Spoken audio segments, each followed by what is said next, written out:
pasa cuando nosotros perdemos el rumbo, el camino en nuestra vida? ¿Qué es lo que pasa con nosotros? Antes quiero contarles, no sé si usted escuchó esta noticia, el 6 de julio acaba de ser cuando los noticieros estuvieron hablando acerca de un alpinista que se había perdido y se había caído. Y había caído más de 200 metros. Fue bastante popular la noticia. Más o menos decía así la presentación, decía: un hombre se accidentó en Oregón mientras escalaba en el monte Hood y tuvo que ser rescatado en un helicóptero de la Guardia Nacional. Testigos contaron que el escalador cayó aproximadamente 200 metros, imagínense, desde la cresta de la cumbre hasta las rocas. Fue tremenda la caída de este hombre. El hombre tenía 43 años, dice la noticia, y luego lo llevaron para que recibiera atención médica. Ese era el titular, ¿sí?, que había aparecido, y luego dan la noticia. Déjenme leerles la noticia también. Dice, un complicado rescate. Me gusta esta frase, cómo empieza, porque sí, realmente era complicado. 200 metros, el pobre hombre allá abajo, ya se puede figurar usted en qué estado estaba.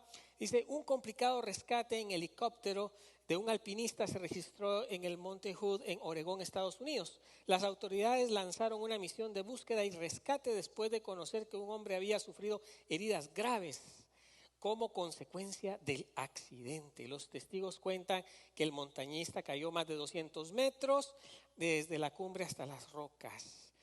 Un hombre era de 43 años y dice que fue atendido primero por una persona que estaba allí en la escena. O sea, había una persona ahí también, a lo mejor era un alpinista, no dicen acá, pero estaba esta persona ahí y vio cuando el hombre se cayó y él fue el primero que salió al rescate, o a lo mejor él estaba abajo. La cosa es que él fue el primero que llegó y estuvo con él hasta que el equipo, dice, de rescate llegó por él.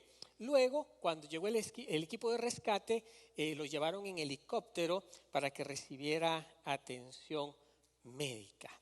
Esta noticia a mí me impactó, porque yo me ponía a pensar, este hombre iba con un deseo, con un objetivo. Dicen que era un alpinista experimentado, que sabía cómo manejar las situaciones en las montañas y todo, y de repente pasa algo y cae él. Y bueno, gracias a Dios el hombre sobrevivió y se está todavía recuperando. Ahora, en la vida, en muchos sentidos, la vida de nosotros, la vida de todos nosotros, en muchos sentidos, es como la historia de este alpinista, como la noticia que acabamos de leer, ¿sí? Con mucha frecuencia las personas creemos que tenemos experiencia, que hemos adquirido mucho conocimiento y que somos muy capaces, muy pilas, y entonces que nos aventuramos a hacer cosas, ¿verdad? Porque creemos que lo sabemos todo, que lo podemos todo, que nadie nos puede vencer. Incluso por ahí hay muchas corrientes que hoy en día te dicen: tú todo lo puedes, nadie contigo, tú eres esto, tú eres lo otro, y eso a veces anima a las personas a aventurarse a situaciones complicadas en la vida. Este hombre de 43 años no le bastó la experiencia, ¿verdad?, que tenía, y terminó necesitando asistencia médica y terminó en un hospital, a pesar que era un hombre que tenía mucha experiencia, era un hombre que tenía mucha capacidad, era un hombre que al parecer se las sabía todas, ¿sí? Sin embargo, hubo una situación que él no conocía, que no supo determinar bien, y allá va pues, pum, para abajo, y pasó eso. El problema fue acá que cuando se pierde el camino, cuando se pierde la dirección del camino, grandes accidentes pueden pasar. Aunque uno crea que uno es muy experimentado, aunque uno crea que uno es muy capaz y que uno se las puede todas y las puede uno resolver todas, aguantar todas, y uno puede comerse al mundo, la realidad es de que cuando uno pierde el camino correcto, por mucho conocimiento o mucha sabiduría o mucha capacidad que uno pueda tener, uno corre el riesgo de terminar en un barranco de 200 metros. ¿sí? Esto no lo digo literal, pero hay muchos barrancos en la vida que son de 200, de 300, de 500 metros, donde las personas que se sienten de repente muy capaces, muy experimentadas y dejan de un lado a Dios, terminan. El libro de Ezequiel, el profeta Ezequiel, en el capítulo 44, perdón, nos dice que la intención de Dios es buscar a aquel que ha perdido el rumbo, aquel que ha perdido el camino. Y Dios inspira a Ezequiel para que Ezequiel nos narre una situación de unas ovejas. Usted sabe que hemos hablado muchas veces de ovejas acá. Las ovejas son un tema importante en la Escritura. Perdón. Las ovejas son un tema importante en la Escritura. Dios usa mucho a las ovejas para ilustrarnos muchas cosas, ¿sí? Y Dios ha inspirado a Ezequiel y nos da esta imagen Ezequiel. Entonces vamos a ir al capítulo 34, versículo 16. Dice: buscaré a las ovejas perdidas y devolveré al redil a las que se perdieron. Les vendaré las patas a las ovejas lastimadas y fortaleceré a las ovejas débiles. ¿Se acuerda el alpinista? ¿Sí? A él le tuvieron que vendar todo. A él le tuvieron que llevarlo a un hospital y sanarlo. El alpinista se aventuró a escalar la montaña, confiado de su experiencia, de su conocimiento y que eso lo mantendría a salvo. Y las ovejas, ¿sabe usted que las ovejas son parecidas? Y nosotros somos parecidas a las ovejas, casi iguales, por eso el Señor nos compara, ¿sí? Las ovejas, usted sabe que por su instinto de supervivencia o sobrevivencia, las ovejas, ¿qué buscan? Comida, ¿sí? Las ovejas buscan comida y las ovejas están en el redil, están por allá el pastor, todo, pero las ovejas, su instinto, su conocimiento, su deseo, su hambre, las comienza a alejar del redil. Y comienzan sin darse cuenta, creyendo ellas que están satisfaciendo algo en ellas. Ellas creen que es lo mejor para ellas, porque como tienen hambre, lo mejor es buscar el pasto para comer. Sin embargo, no saben que al alejarse del redil, que al alejarse de quien las cuida, corren el riesgo de que se las coman. Corren el riesgo de perderse, corren el riesgo de embarrancarse, porque las ovejas son un poco bobas, ¿sabe usted? La oveja no es un animal que sea muy astuto, sino es un animal que se pueda trepar a un árbol, ¿sí? Recientemente estaba viendo en un video a un oso, que está un carro parado en un parque y dejaron los vidrios abiertos. Y el oso no es muy grande porque se puede ver la altura del pickup truck que está ahí. Y entonces el oso apenas llega a la altura. Entonces no era un oso gigantesco y no era tampoco un pickup truck muy grande. Era una camioneta mediana. Y de repente, y uno mira al animal tan pesado, tan grandote, y de repente en un ratitito brinca y se mete dentro de la camioneta esta. Obviamente no había nadie adentro ahí, pero hay animales que tienen esas habilidades. Las ovejas no. Las ovejas no se pueden trepar así, las ovejas pueden correr un poco, hacer ahí algunos movimientos, pero no tienen esa capacidad. Entonces, lo que sucede es que cuando ponemos toda la confianza en nosotros mismos, que yo todo lo puedo, yo soy capaz, no está mal alentarse uno de que uno puede hacer ciertas cosas en la vida. Eso no está mal. El problema es cuando nosotros creemos que nosotros podemos hacerlo, resolverlo, intentarlo todo sin pedirle la dirección a Dios, sin buscar la dirección de Dios, ¿sí? Ahí tenemos el problema. Entonces, cuando tenemos demasiada o excesiva confianza en nosotros, con facilidad nos podemos caer y herir. ¿Y sabe qué? Muchas personas se pueden hasta morir. Y no hablo solo de la muerte física, ¿sí? Más bien hablo de la muerte espiritual. Cuando nosotros tratamos de hacernos, de separarnos y hacer lo que nuestros instintos, por decirlo de alguna manera, entre comillas, nos mueven, entonces resulta que estamos en peligro. Yo no sé, ¿sí?, en qué agujero estás hoy o en qué cráter te caíste hoy. Yo no sé, yo no conozco la vida de cada persona íntimamente, ¿sí? Usted conoce su propia vida. Entonces yo no sé en qué cráter o cuándo tú perdiste el camino. El problema es el siguiente, que muchas veces nosotros no nos damos ni cuenta que ya no estamos en el camino. Nos sentimos tan autosuficientes, ¿sí?, tan automotivados, tan capaces, que muchas veces sin darnos cuenta ya no somos del redil. Sin darnos cuenta ya no estamos siguiendo al buen pastor. Ya no estamos caminando con Jesús. Aún puede ser que vengamos a la iglesia. Aún puede ser que de repente oremos de vez en cuando. Pero es muy fácil, ¿sí?, apartarnos del camino. Entonces yo no sé exactamente, ¿sí?, qué es lo que estás pasando hoy en tu vida, ¿sí?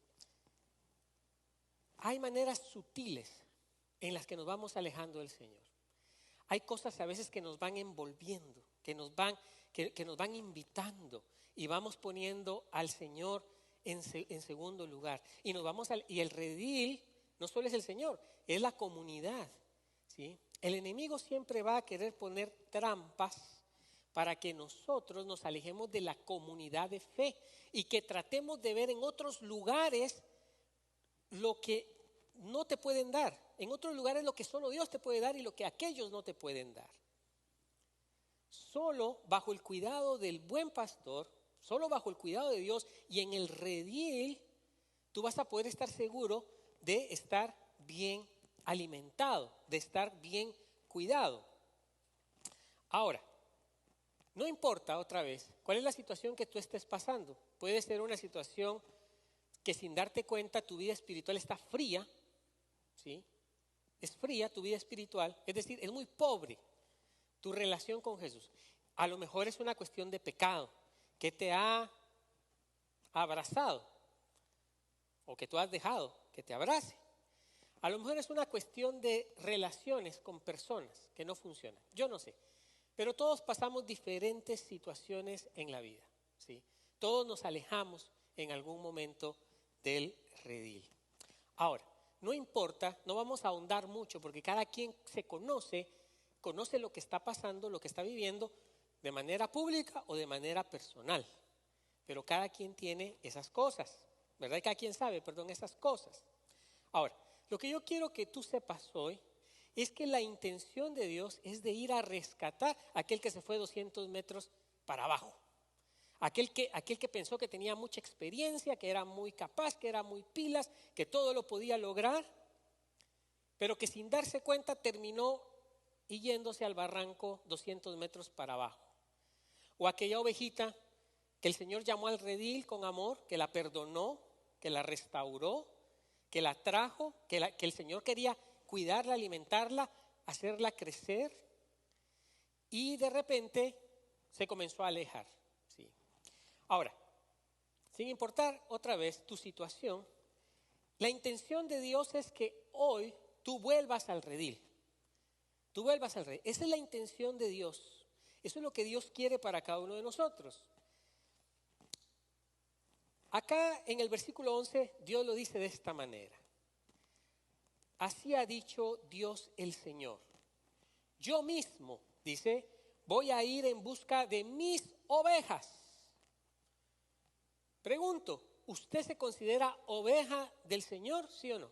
Aunque su vida se haya descarriado, aunque haya puesto a Dios en segundo lugar, aunque la vida le esté llenando más que Dios, a eso pasa. Ahora, aún así podemos seguir siendo ovejas. De repente ovejas descarriadas, pero que el Señor, ¿qué? El Señor quiere atraerlas. Entonces dice el Señor, yo mismo voy a ir a buscar a mis ovejas y yo mismo las cuidaré. Imagínate, Dios mismo, tal y como las cuida el pastor cuando se halla entre sus ovejas esparcidas. Ahora, ponga atención y quiero que esto se le quede a usted. El Señor es un Dios que perdona, que restaura, que sana, que levanta, que nos ama. Dios es bueno. Y esta parte de este versículo me encanta, porque dice, yo las rescataré de todos los lugares por los que fueron esparcidas aquel día nublado y oscuro. Aquí le está hablando al pueblo de Israel, pero también te está hablando a ti. ¿Por qué? Porque cuando nosotros en nuestra vida nos dejamos tomar por el pecado, ¿sí?, comienzan a haber días nublados en nuestra vida, días oscuros. El pecado siempre engendra oscuridad en nuestra vida, siempre. Aunque tú lo quieras disfrazar, aunque tú quieras justificar, aunque tú le quieras echar la culpa a los demás, aunque tú quieras, como tú quieras ponerlo, siempre que tú estás en pecado, siempre que tú te apartas de la voluntad de Dios, tus días van a ser nublados y oscuros. Lo hermoso de este versículo bíblico es que Dios promete ir por ti y sacarte de eso. Tú no vas a poder. Las ovejas no pueden solas. Los que se creen muy pilas tampoco. Entonces, el Señor quiere rescatar tu vida. Pero si tú no abres el corazón y no entiendes que tú y yo somos como ovejas, no lo digo yo, el Señor nos dice. Así que si tú te descuidas, eres una oveja fuera del redil, fuera de la voluntad de Dios, fuera del cuidado de Dios. Si no es Dios quien te alimenta, si no es Dios quien te cuida, tarde o temprano te va a comer el lobo. Tarde o temprano te vas a caer. Solo Dios puede darnos la seguridad. Ahora, el Señor sigue con su promesa. Mira lo que el Señor promete a aquellos que con humildad reconocen que se han alejado de Dios. Con humildad reconocen que se han apartado del redil. Esta promesa es para ti, ¿sí? Las apacentaré en los mejores pastos. No en cualquier hierbita, no en cualquier lugar, en los mejores pastos. Y pondré su aprisco en los altos montes de Israel. Allí dormirán en un buen redil y serán apacentadas en los pastos suculentos de los montes de Israel. Yo les daré a mis ovejas buenos pastos y apriscos seguros. ¿Sabe usted qué son los apriscos? Los apriscos son los corrales, los lugares donde las ponían, donde ponen a las ovejas para protegerlas de los ladrones, para protegerlas de que se escapen. Y el Señor dice que Él va a poner a sus ovejas en apriscos seguros. Es decir, cuando tú entregas tu vida al Señor, le das tu vida al Señor por completo, sin reservas. Cuando tú descansas en Él y te sueltas a ti mismo, creyendo que tú todo lo puedes, que tú todo lo sabes, que tú todo lo puedes resolver. Cuando tú sueltas esas cosas que desagradan a Dios y te perjudican a ti, entonces el Señor promete ponerte en un lugar seguro, donde Él te va a alimentar, no con cualquier cosa. Mucha gente, ¿sabe usted? Mucha gente se conforma con cualquier alimento. Si te dicen a ti una bonita frase, o ves una bonita frase en el internet, o viene alguien a contarte una bonita frase, oh, tú estás maravillado. Se conforman con eso. Cuando el Señor tiene palabra de vida eterna, palabra de salvación, palabra de transformación para ti, es muy diferente, ¿sí? Yo no estoy en contra de una frase bonita, está bien, pero nada se compara al poder de la palabra de Dios, que es palabra de salvación. El evangelio que leímos, que leyó el hermano hace unos momentos, el evangelio de Lucas, capítulo 15, Déjeme leerlo una vez más, porque aquí vemos ahora a Jesús actuando. Y dice el Evangelio, capítulo 15, versículo 1 en adelante: todos los cobradores de impuestos y pecadores se acercaban a Jesús para escucharlo. ¿Quiénes? Cobradores de impuestos y pecadores.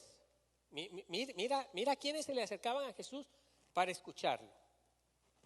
Los fariseos y los escribas comenzaron a murmurar y decían: este recibe a los pecadores y come con ellos.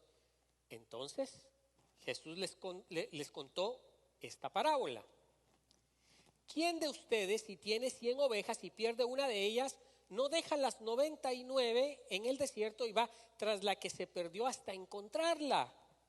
Y cuando la encuentra, gozoso la pone sobre sus hombros, y al llegar a su casa reúne a sus amigos y vecinos y les dice: alégrense conmigo, porque he encontrado la oveja que se me había perdido. Les digo que así también será en el cielo. Habrá más gozo por un pecador que se arrepiente. Oiga la clave: hay gozo en el cielo, hay gozo en el cielo por un pecador que se arrepiente, que por 99 justos que no necesitan arrepentirse. Hermanos y hermanas, yo quiero decirles que Jesús siempre nos busca. Jesús siempre nos busca. ¿Y cómo nos busca Jesús? A través de su evangelio. Hoy te está buscando Jesús. Hoy te está buscando Jesús a través del evangelio. ¿Sí? Es la manera en que Jesús nos busca. Nos ofrece hoy Jesús una nueva oportunidad. No importa si te has caído 10, 20, 30, 100, 1000, 2000, 15,000 veces. No importa en qué punto de tu vida estás hoy. Hoy es una oportunidad. Hoy Jesús te está ofreciendo una nueva oportunidad. Jesús hoy quiere sentarse con los cobradores de impuestos y con los pecadores. Es decir, Jesús hoy quiere sentarse conmigo.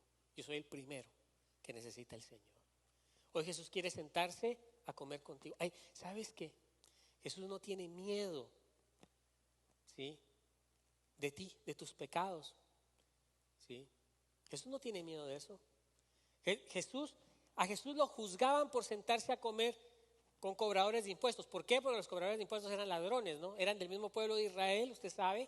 Eran del pueblo de Israel contratados por los romanos, y ellos se encargaban de cobrarle los impuestos a sus mismos hermanos, y ellos, pues entre más cobraban, a ellos más les quedaba, y ellos cobraban de más para quedarse. ¿Usted sabe quién fue un conocido cobrador de impuestos en la Biblia? ¿Quién? San Mateo. Ahora, ¿qué pasó? Que Mateo se sentó a comer con Jesús. Jesús se sentó a comer con Mateo. Jesús llamó a Mateo y Mateo tuvo un cambio, tuvo una conversión y dejó su vida pasada. Eso es lo que el Señor quiere hacer. Cuando uno de nosotros se arrepiente y se da cuenta que a veces sutilmente nos alejamos del redil, cuando ya no nos interesan tanto las cosas de Dios, cuando siempre tienen un lugar, pero no el primordial, eso es alejarse del redil. Porque el Señor siempre nos va a proveer todo lo que necesitamos. A veces nosotros queremos ayudar al Señor, no es posible, hermano. Hay por ahí un dicho popular que dice: ayúdate que yo te ayudaré, y hasta dicen que es de la Biblia. Eso es falso. Dios no necesita ayuda, Dios es todopoderoso. Si usted cree que usted tiene un Dios todopoderoso, omnipresente y omnipudiente y que todo lo puede, entonces usted no puede dudar que Dios se va a encargar de usted en todos los sentidos. Entonces, Jesús busca a cada uno de nosotros con amor y con diligencia. Yo quiero que usted se grabe eso hoy. Jesús te está buscando hoy con amor y con diligencia. Por eso Él deja a las 99 que están ordenaditas, que están bien, a las 99 que están acá comiendo en el redil, que están tranquilitas, que no, por ir a buscar a aquella que se descarrió. Así es el amor de Jesús. Jesús quiere buscarte. Él quiere cambiar tu vida. Esto me lleva de regreso otra vez a la historia del escalador, ¿verdad? Parte de la noticia, si usted recordará, fue esto. El herido de 43 años fue atendido primero por una persona que estaba en la escena hasta que llegaron los equipos de rescate. El escalador herido fue trasladado a un hospital de la zona de Portland, donde recibe atención médica. Ahora, nosotros, la iglesia, usted y yo, ¿sí?, somos esa primera persona que está ahí cuando alguien se accidenta en la vida, cuando alguien metió las de caminar hasta adentro y se fue, y se cayó y se lastimó, ¿sí? O cuando un hermano de nuestra propia comunidad, de nuestra congregación, sabemos que está pasando algo, nosotros, la iglesia, no estamos acá para juzgar. El hombre que bajó a rescatar al otro hombre no le fue a decir: ¡ala, pero qué torpe, cómo te caíste! Y el otro ahí todo. No hizo eso. Dice que quedó ahí y le dio los primeros auxilios. Lo cuidó, comenzó, mientras llegaba el equipo de rescate. La iglesia debe ser ese personaje que cuando alguien está pasando algo, está ahí para cuidar, no para juzgar, no para conducir a otros sitios o ideas. La iglesia está ahí para conducir a las personas a Jesús, quien es el buen pastor, a Dios, quien es el todopoderoso. Este hombre dice que se mantuvo ahí hasta que llegó el equipo de rescate. Ahora, usted puede ser precisamente esa persona que cuando vea a un herido del alma, que se fracturó, que se cayó 200 metros, usted como hijo de Dios, usted está allí para darle los primeros auxilios. Luego llega el equipo de rescate. ¿Quién es el equipo de rescate? La iglesia.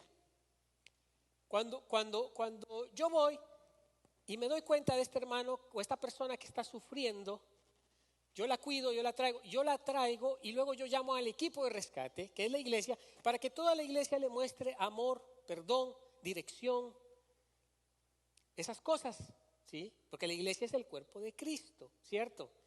Y luego, ¿qué hace? ¿Qué hicieron los del cuerpo de rescate, los paramédicos? ¿Qué hicieron con el hombre lastimado? ¿A dónde lo llevaron? Al hospital, dice, ¿verdad? A Portland. Lo llevaron a un hospital en helicóptero. Ahora, ¿quién representaría al hospital en esta historia? Dios, porque Dios es el que sana las heridas. ¿Sí ve? Todo empieza con tu primera conexión. Cuando tú ves a un herido, tú te acercas al herido para cuidarlo, para consolarlo, para traerle la palabra de Dios, para comenzar a sanar. Luego lo involucras, ¿sí?, con el equipo de rescate, ¿sí? Y luego ese equipo de rescate lo que hace es traer al médico para que sane. No somos nosotros, no es usted, no soy yo, no es el primer contacto, no es ni siquiera, es Dios, es Jesús, para que sane al individuo. Y el Señor nos llama hoy, hermanos, como comunidad de fe, a pensar así, a actuar así. Es la única manera en que la iglesia puede tener un verdadero impacto en nuestra sociedad.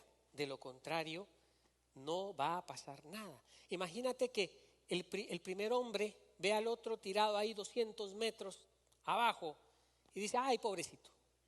Y se va. O se pone a criticarlo y a juzgarlo porque se cayó. No hubiera pasado nada. El hombre llamó a los del rescate, él estuvo ahí con él. Los del rescate, ellos solo lo están rescatando, lo llevaron con el médico, con los médicos, con el médico, para que pudiera devolverle la salud. La iglesia debe de tener, hermanos, esa función siempre, siempre, siempre. Salgo con este versículo, el versículo 15 del mismo capítulo 34 de Ezequiel. Esto es lo que Dios promete para ti, para cada uno de nosotros. Yo les daré a mis ovejas buenos pastos y apriscos seguros. Palabra de Dios el Señor. Quédate con eso. El Señor siempre te va a dar buenos pastos.